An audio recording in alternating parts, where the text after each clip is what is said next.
From Sonia. By the way, we had an interesting experience, Sonia and I. Today we went to what was supposed to be a ribbon cutting for a new park in honor of a great woman named Frida Garcia. We showed up, and nobody else did. Without telling us, they had postponed it to Friday. Maybe postponed it again. It's just right next to the Back Bay station, so I can get down there and back in a hurry. I tell Reggie every time she comes over here, take the tea. It's easy. Anyway,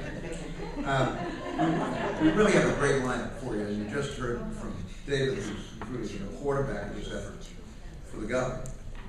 And let me just introduce them quickly to you, and then bring them up here. Jim Roosevelt is somebody who I suspect many of you know, a lawyer in town when I first met him, young lawyer in town when I first met him, and longtime counsel of the Democratic State Committee of Massachusetts. In all of these state conventions that we've had, the guy that really tells us what the rules are is Jim.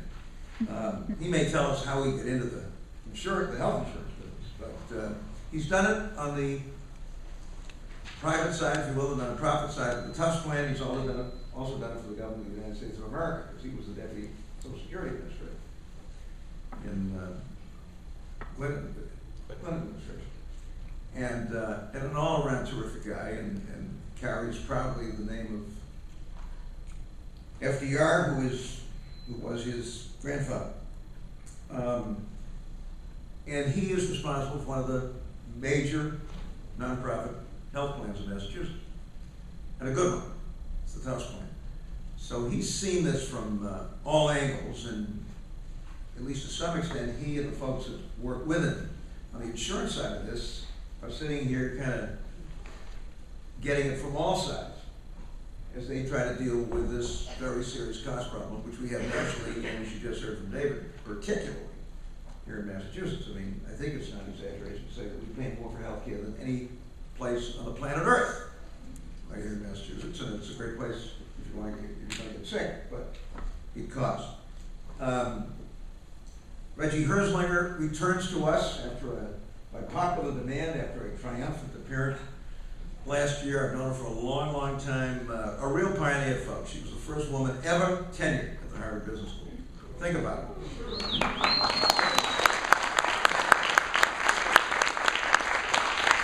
As you will see, she's smart as hell. She's a delight. She brings an interesting point of view to this.